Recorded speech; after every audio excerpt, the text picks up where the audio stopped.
धाकड़ खबर, बेखौफज़ुबां, बेबाक अंदाज। धाकड़ खबर में आपका स्वागत है। मैं आपके साथ हूं अकरम रईस खान। वैश्विक हलचल, जी हां, वैश्विक हलचल का ताजा बुलेटिन लेकर एक बार फिर से आपके सामने हाजिर हो गए हैं और रोजाना की तरह दो हिस्से में देश और दुनिया की बात करने जा रहे हैं और बात करने जा रहे हैं गाजा से जुड़ी हुई कुछ खास खबरों की। और उस पर हमारे साथ जुड़ने जा रहे हैं, तबसरा करने जा रहे हैं कृष्णकांत जी यानी के जी, जो भारतीय वायुसेना के रिटायर्ड ऑफिसर है, जियो पॉलिटिक्स पर वाकई में अपनी पैनी नजर रखते हैं। बहुत शुक्रिया सर वक्त देने के लिए। थैंक यू मिस्टर अकरम। मुझे लगता है सर आज के दिन को लेकर बात करना बेहद जरूरी है क्योंकि आज 23 मार्च है, शहीद आजम भगत सिंह की शहादत का दिन। आप कैसे याद करना चाहेंगे शहीद आजम भगत सिंह को? धन्यवाद इनकी बात लाने के लिए। आज ही के दिन 1931 में इनको अपने दो साथियों के साथ यानी सुखदेव और राजगुरु को अंग्रेजों ने फांसी पर लटका दिया था लाहौर सेंट्रल जेल में। अब तो खैर लाहौर पाकिस्तान में है, वो बात अलग है। उस लेकिन समय पाकिस्तान भारत, में भी उनको अच्छा खासा हीरो माना जाता है सर। जी हाँ, किया जाता है। वहां पे इनकी मूर्ति भी बनाने की बात हुई थी और इनको सम्मान देने की बात हुई थी। हालांकि कुछ लोगों ने इसका विरोध किया कि वह भारतीय, हालांकि वह भारतीय नहीं, पूरे सम्मिलात भारत के एक हिस्सा थे, पूरे भारत की स्वतंत्रता के लिए लड़ाई कर रहे थे। उनकी पार्टी का नाम था हिंदुस्तान सोशलिस्ट रिपब्लिकन एसोसिएशन, जिसके कमांडर थे चंद्रशेखर आजाद। और उनका केवल यही लक्ष्य नहीं था कि अंग्रेजों से मुक्त करना है, बल्कि सफेद गोरे अंग्रेजों को हटाकर काले भारतीय पूंजीपतियों से मुक्त करके यहाँ पे मजदूर वर्ग और किसानों की सत्ता स्थापित करनी थी। और वास्तव में जिस तरह से यूएसएसआर में क्रांति हुई थी, रशिया में हुआ था, बाद में यूएसएसआर बना था, उसके आधार पर यहां भी समाजवाद की स्थापना करनी थी।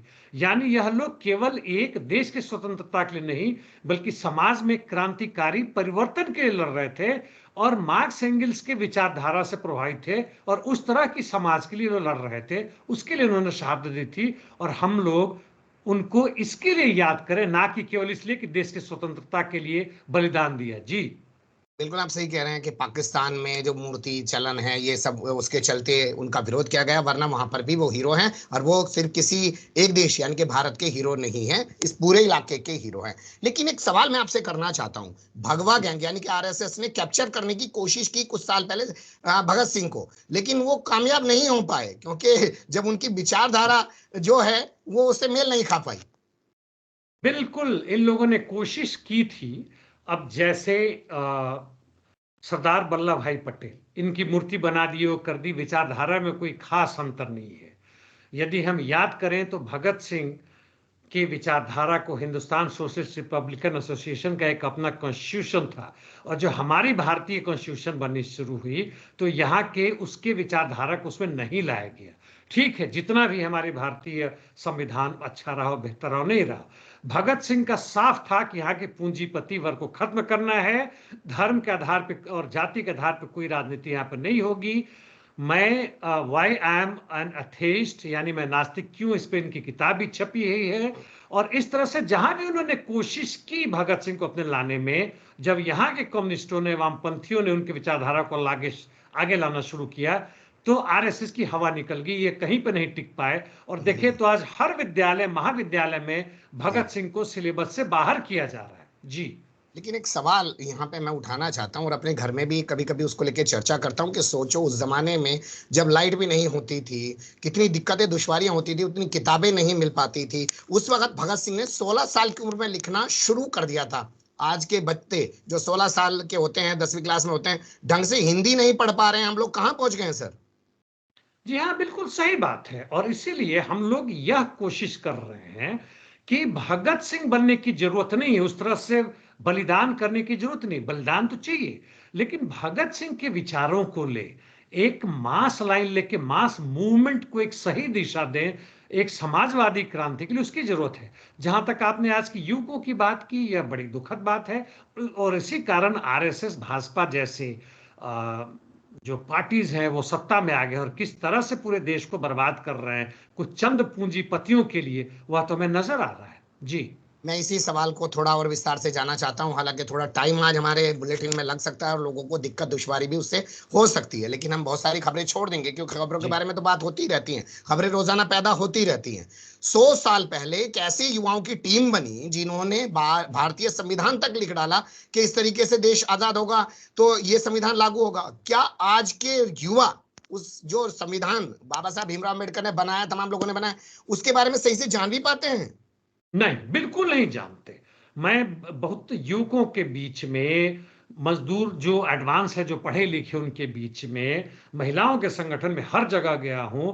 उनको पता नहीं था कि हिंदुस्तान सोशलिस्ट रिपब्लिकन एसोसिएशन क्या था, उनका अपने कॉन्स्टिट्यूशन क्या था, उनकी जो आगे की नीति थी, वो किस तरह की भारत चाहते थे, उसके बारे में कुछ भी उन्हें नहीं पता। वो इतना ही जानते हैं कि भगत सिंह अंग्रेजों के खिलाफ लड़ रहे थे और उनका फांसी पर लटक गए, और इससे अधिक वो कुछ नहीं जानते। एक बहादुर के रूप में जानते हैं। जी नहीं, यह बहादुराना तो ठीक है, लेकिन उनके हम्म। जो विचारधारा थे, जो बिल्कुल मार्क्स बिल्कुल। एंगिल्स लेनिन तक से प्रभावित थे। और जी यहां भी एक लाइन बता दूं कि स्टालिन ने भगत सिंह को अपने देश में बुलाया था। हालांकि जी। जब तक ये मिलता इनको, तब तक ये पकड़े गए और हम्म। अंग्रेजों ने उसको छुपा दिया। और हम्म। अंतिम समय तक भगत सिंह ने यह भी नारा दिया था कि जो कम्युनिस्ट इंटरनेशनल, उसको हम लोग पूरी तरह से सपोर्ट करते हैं। जी। हम्म। बिल्कुल सही। उस जमाने में कहा जाता था कि वहां छाता खुलता है तो सारी दुनिया में कम्युनिस्टों का छाता खुलता है। लेकिन मैं कुछ और एक सवाल के साथ चीजें रखना चाहता हूं। जब हम लोग गौर करते हैं, गुलामी के दौर में जो हमारी लीडरशिप है वो बहुत पढ़ी लिखी है, लेकिन आज 75 साल बाद हमारे सत्ता के शीर्ष पर जो लोग बैठे हैं उनकी डिग्रियों पे सवाल है, तो देश के युवाओं के सामने अंधकार तो होगा ही ना सर। देश के युवा जहां तक हैं, जितने भी पढ़े लिखे हैं, अपने बेरोजगारी में इतने बुरी तरह से फंसे हुए हैं, और जाति धर्म में फंसा दिया गया उनको कि उनको सही रास्ता नजर नहीं आता है। हाँ, कुछ समय पहले तक पढ़े लिखे लोग, कुछ दशक पहले तक पढ़े लिखे लोग दक्षिणपंथी होते थे, लेकिन जब उनका आधार खिसकना लिया तो उन्होंने जाहिलों, गवारों और असामाजिक तत्वों का सहारा लिया, और धीमे धीमे उनमें बोलने वाले लोग निकल गए, स्पीचिफाइंग उनको आने लगा, ड्रामा में वो लोग आगे आ गए। तो इन लोगों ने सोचा धीमे धीमे, भैया हम खुद ही सत्ता में क्यों नहीं ले ले, इनके हम पीछे क्यों रहे। और आज नतीजा केवल यही ही नहीं, बल्कि आपने जो बड़ा बढ़िया सवाल उठाया था कि 2014-15 या उसके पहले 11-12 में पूरे विश्व भर में जो एक आंदोलन हुआ था, उसका हम्म। किन लोगों ने, उसका मलाई जो निकला, किन लोगों ने लिया, हम्म। वह मलाई पूरा यूक्रेन में और हम्म। विश्व के अन्य देशों में नजर आ रहा है, भारत हम्म। में बुरी तरह नजर आ रहा है। जी। बिल्कुल सही कहा आपने कि आज के युवा को समझ ही नहीं आ रहा है उसका राजनीतिक चिंतन किस तरीके का होना चाहिए। उसको व्हाट्सएप यूनिवर्सिटी से पढ़ाने की कोशिश की जा रही है, क्योंकि तमराज किल्विस जो होता है, शक्तिमान सीरियल आप लोगों ने देखा होगा, वो साम्राज्य स्थापित करता है अंधेरे का, ताकि अपनी सल्तनत को बनाए रख सके। खैर, अब बुलेटिन की शुरुआत करते हैं, मामला लंबा हो जाएगा। मॉस्को में बड़ा धमाका हो गया, ताबड़तोड़ गोलियां बरसाई गई है। कोई कह रहा 3 हमलावर थे, कोई कह रहा 6 हमलावर थे। 60-70 लोगों के मरने की बातें की जा रही है, 150 लोग घायल बताए जा रहे हैं। आईएसआईएस बड़े कूद कूद के जिम्मेदारी ले रहा है सर। क्या वो जो है, कैसे कहते हैं कि बहती गंगा में हाथ धोना चाहता है? आईएसआईएस के पहले मैं बता दूं कि उनकी हवा निकल चुकी है, आधार खत्म हो चुका है, कुछ जगहों में छोड़ दे, उनकी ताकत नहीं बची है। और उनको मौका मिला है, उनको शायद उकसाया भी गया कि भैया तुम ये अपना जिम्मेवारी ले लो, और वगैरह वगैरह बात छोड़ दे। आईएसआईएस का हाथ नहीं है, क्योंकि ये हमलेवार 4 से ज्यादा थे निश्चित, क्योंकि 3-4 भाग भी चुके हैं, वह यूक्रेन की तरफ भाग रहे हैं, कारण स्पष्ट नजर आ रहा है। और इसके पहले यह जब धमाका हुआ था 2-3 हफ्ते पहले, 8 मार्च के आसपास, 2 हफ्ते पहले, हम्म। यह चीज स्पष्ट हुआ था कि अमेरिका ने कहा था, वॉशिंगटन ने वार्निंग दी थी अपने जो उसके नागरिक हैं, जो मास्को में आसपास हैं, कि भीड़ में ना जाएं, आतंकी हमला हो सकता है। वेस्ट के भी कुछ लोगों ने इससे बात कहा था। इनको यदि पता था तो इन लोगों ने मास्को को क्यों नहीं बताया।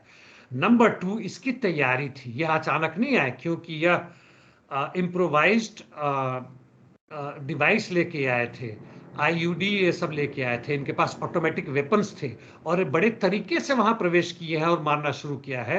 82 लोगों को अभी तक मारे जाने की खबर है, 150 से अधिक लोग घायल हैं, आप जहां तक कह रहे हैं। और यह साफ नजर आ रहा है कि यूक्रेन का जो जी। युद्ध था, जो बेलगोरद वगैरह पे था, जो पिछले हफ्ते से चल रहा है, और वो हार गए हैं, 3-3.5 हजार उनके सैनिक वहां मारे गए हैं।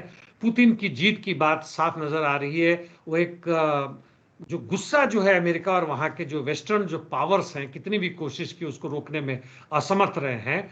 और यूक्रेनियन फोर्सेस की जो जीत जो हो रही है पूरे डॉनबास एरिया में, यहाँ तक कि नॉर्थ ईस्ट, नॉर्थ और साउथ में भी शुरू हो गया है, तो इसको सब भटकाने के लिए, उसको तंग करने के लिए, और उनको लग रहा है कभी से भी शायद नहीं, मैं रशियन अगर आपको जनता। यहाँ रोकूं एक मिनट माफी के साथ में, क्या हाँ सीमा पर ये लोग नहीं लड़ पा रहे हैं रूस से, तो अब ये रूस के अंदर घुस के इस तरीके के आतंकी आत्मघाती हमले करेंगे?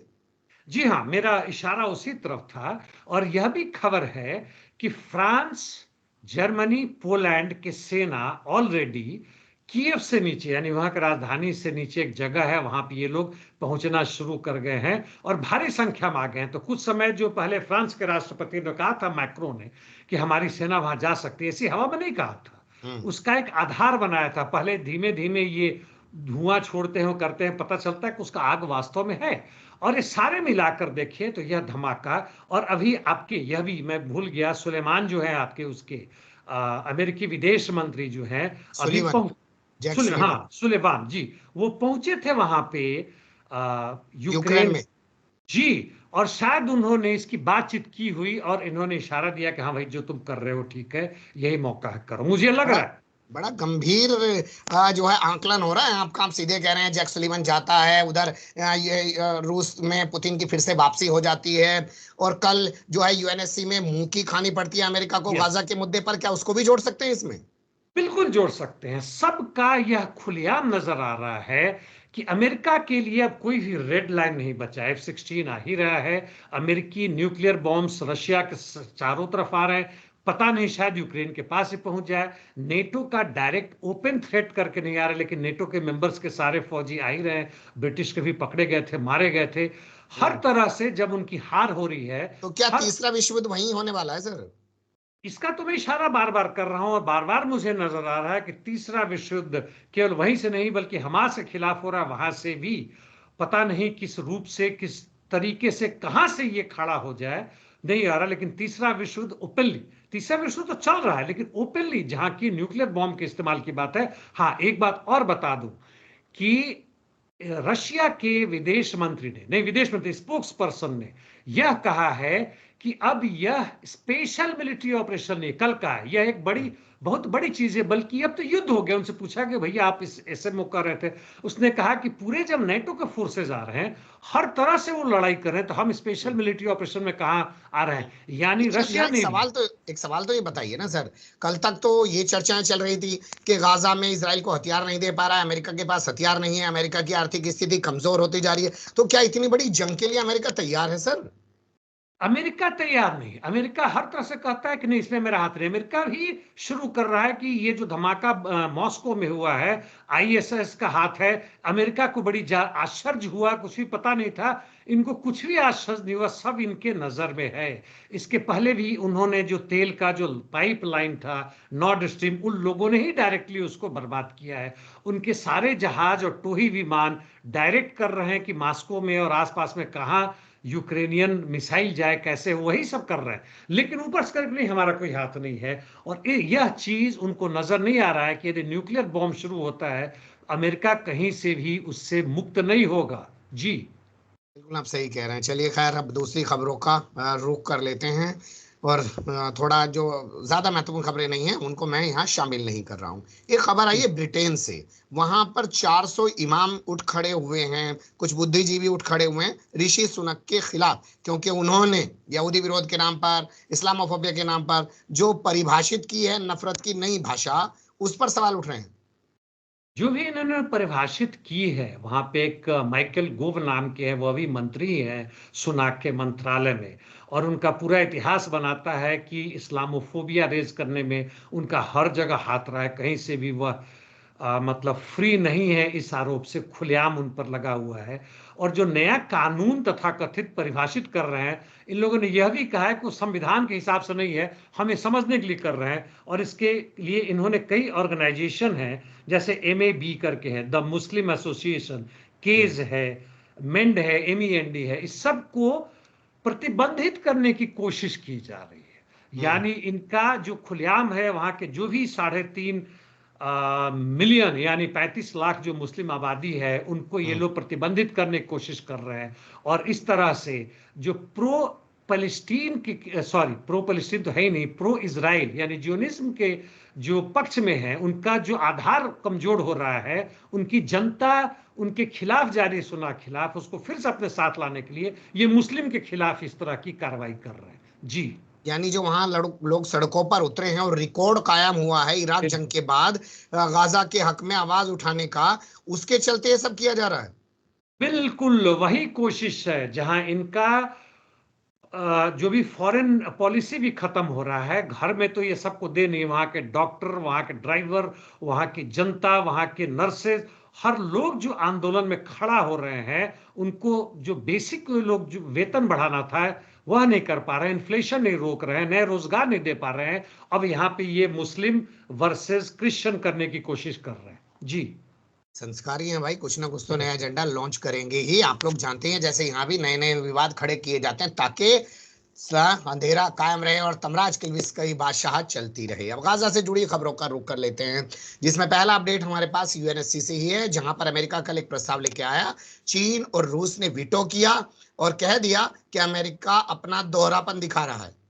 इसमें संदेह नहीं, अमेरिका का दोहरापन तो जग जाहिर है। और बड़े जमाने के बाद कल भी हमने बात की थी कि यूएनएससी में अमेरिका गया है। एक तो कारण यह है कि अमेरिका जो भी चाह रहा है वह करने में सफल नहीं हो रहा है नेतन्याहू के कारण, यानी उनका खुद का बनाया हुआ दायित्व जो है बोतल से निकलने के बाद से इनके ऊपर हावी हो रहा है। नंबर 2, ध्यान भटकाने के लिए कोशिश है, लेकिन उसमें साथ साथ यह भी जोड़ रहा है, मुख्य रूप से उनका है कि जो भी इजरायली बंधक उनको छोड़ा जाए। यह युद्ध शांति का प्रस्ताव, युद्ध बंदी का प्रस्ताव लेकर, यदि युद्ध बंदी इनको सही में चाहिए तो इजराइल को मदद देना बंद कर दें, इजराइल के ऊपर दबाव डालें, युद्ध बंदी हो जाएगा, अपने आप हो जाएगा। इजराइल का जितना भी कहे, नेतन्याहू ने यह भी बयान दिया, शायद उसको भनक लग रहा हो कि हम अकेले ही लड़ने में सक्षम है और हम रफा में आक्रमण करेंगे, भले दूसरा देश दे ना दे, लेकिन अमेरिका वहां पर अंदर अंदर पूरी की पूरी मदद कर रहा है। ये बयान उसने कल एंटोनी ब्लिंकन की मौजूदगी में प्रेस कॉन्फ्रेंस के दौरान दिया है सर, तो यानी वो एंटोनी ब्लिंकन के जरिए बाइडेन को औकात दिखा रहा है। मैं यह कर रहा हूं कि जहां तक ब्लिंकन की मौजूदगी में ये सब बातें हो रही है, और ब्लिंकन भी बड़े परेशान है, जहां मिडिल ईस्ट में गए उनकी बेइज्जती हो गई, कुछ भी उनकी बात नहीं मानी गई, इजराइल से तो कुछ था ही नहीं, कुछ संभव था ही नहीं, वह भी खत्म हो गया। और यहाँ पे अमेरिका का इस तरह का प्रस्ताव लाना, अपने ही जो उनकी बेइज्जती हुई है मिडिल ईस्ट में, उनका खुद का बनाया हुआ दायित्व जो बॉटल से निकल के इनके ऊपर हावी हो गया, उसको रोकने में असमर्थ हो रहे हैं, और इस तरह की यह सब हरकत कर रहे हैं जब इनको पता था कि रूस, इस बार चीन भी साथ में आ गया, और एक दो और देशों ने इनका विरोध किया है सिक्योरिटी काउंसिल में, और इनकी कुछ नहीं चली और कुछ बात बनी नहीं। जी, अल्जीरिया की मैं बात कर रहा हूँ, अल्जीरिया तो था ही था इनके विरोध में, वह हो ही रहा है। जी, ठीक है, अब अगली खबर का रुख कर लेते हैं जो हमारे पास आ रही है, ब्रिटेन के विदेश मंत्री डेविड कैमरून से जुड़ी हुई, क्योंकि वो भी कुछ बयान दे, चर्चाओं में तो रहे। तो उसने कहा कि इजराइल राहत सामग्री भेजने से जो है दिक्कत पैदा कर रहा है। इस बात को दोहरा रहे हैं, जबकि इजराइल ने इनको पहले भी कहा था कि कौन सी सामग्री भाई अब लाइए, हम कोई मना नहीं करेंगे, और इनके कहने से कुछ नहीं हो रहा है, क्योंकि ये अपना फिर से प्रचार प्रसार करना चाहते हैं। बिल्कुल खामोशी हो रखी, इनको कोई पूछ नहीं रहा है। डेविड कैमरून के बड़ी उम्मीद से आए थे कि बहुत बड़े ये डिप्लोमेट हैं, ये कर देंगे, वो कर देंगे, अमेरिका और इजराइल के बीच में संधि करवा देंगे, पूरे यहाँ युद्ध बंदी लगा देंगे। इनका कुछ भी नहीं चल रहा है, तो इस तरह की यह बकवास कर रहे हैं, और कोई बात नहीं, इनके कहने से कुछ भी असर नहीं पड़ने वाला इजराइल पे। जी, चलिए, कम से कम कुछ बोल तो रहे हैं, बता तो रहे हैं कि कम से कम है, और अखबार मीडिया वाले दिखा तो रहे हैं, हम भी चर्चा कर ही रहे हैं। स्पेन ने, आयरलैंड ने, माल्टा ने और एक और देश है, उसने कहा है कि वो फिलिस्तीन राज्य के मुद्दे पर कुछ तैयारी करने के लिए तैयार है। जी हाँ, चौथा देश शायद स्लोवेनिया है। जी, और इन लोगों ने कहा है कि 2 स्टेट नेशन पे यदि इनको अधिकार मिलता है, तीनों जितना भी एडमिनिस्ट्रेटिव वर्क है, जिस तरह से लोगों से बातें करने की बात है, यदि एक ग्रुप बनाया जाए या कमेटी बनाए तो करने को तैयार है। लेकिन मैं एक सवाल स्पेन के ऊपर उठाना चाहूँगा कि कैटेलोनिया जो वहाँ से खुद अलग होना चाहता है, दशकों से लड़ रहा है, और कानूनन और मिलिट्री रूप से उनको दबाया जा रहा है, स्पेन उसमें कुछ नहीं कहा है। और यहाँ पे स्पेन ने यह भी कहा है कि यह तभी यह काम करेंगे जब पूरा यूरोपियन यूनियन मान ले। तो यूरोपियन यूनियन तो मान ही रहा है। मैं तो दूसरा सवाल यह उठाऊंगा, जो कनाडा के वहाँ के पार्लियामेंट ने नहीं कर सका। हालांकि उनका सवाल आया था कि क्यों नहीं हम लोग डायरेक्टली गाजा को, यानी पैलेस्टीनियन लैंड को हम लोग डायरेक्टली मान्यता दे दें।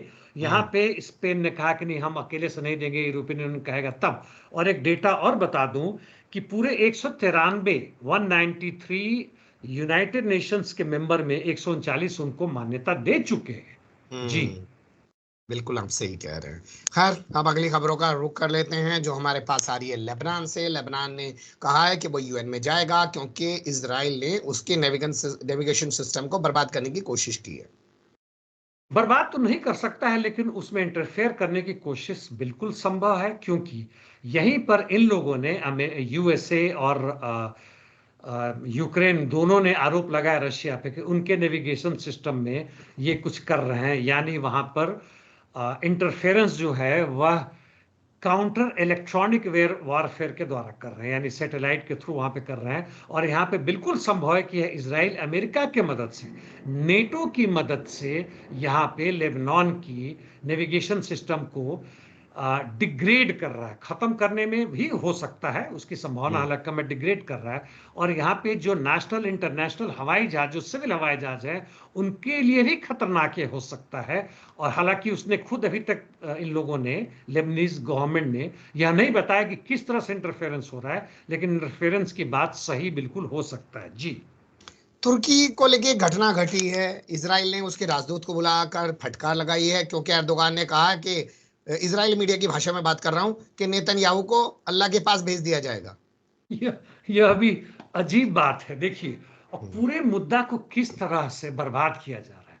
मुख्य मुद्दा यह है कि हमास ने 50 वर्षों के बाद से, 50 से ज्यादा 70 वर्षों के तकरीबन के बाद से एक फिर से आवाज उठाई है मिलिट्री के रूप में ही कि फिलिस्तीन लैंड को, फिलिस्तीनियों को अधिकार बनता है कि उनका स्टेट हो। इस मुद्दे को देखिए बता रहे हैं कि अब यहाँ पे आपके एर्दोगन साहब कह रहे हैं कि ये नेतान्याहू को, पहले कनाडा में कहा कि ये पिशाच है, कोई लोग कुछ बोल रहा है, कोई लोग कुछ बोल रहा है। यहाँ पे कह रहे हैं कि अल्लाह के पास भेज देंगे।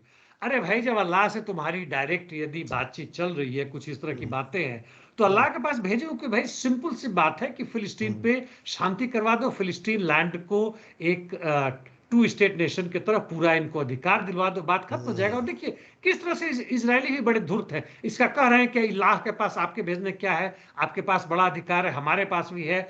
और आप खुद जो है सो, हमास एक आतंकी देश है, आतंकी सॉरी ऑर्गेनाइजेशन है, उसके खिलाफ अब अल्लाह के पास क्यों नहीं जा रहे? अब ये दोनों लड़ाई करेंगे। एक इमेजिन कीजिए कि हमारे गोदी मीडिया में इस सवाल को लाया जा रहा है, किस तरह से दोनों अल्लाह के पास, आप नहीं हम भेजेंगे, अल्लाह नहीं हम भगवान के पास भेजेंगे, ईश्वर के पास भेजेंगे, गॉड के पास भेजेंगे।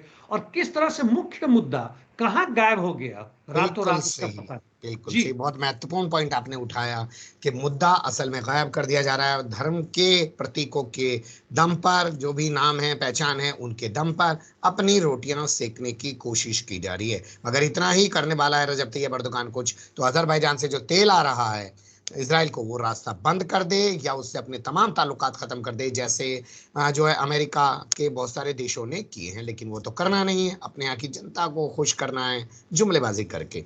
बहुत शुक्रिया सर, आपने बहुत बारीकी से तमाम चीजों पर रोशनी डाली। फिर आपके साथ जुड़ने की कोशिश करेंगे किसी और मुद्दे पर। धन्यवाद। Thank you mister Akram.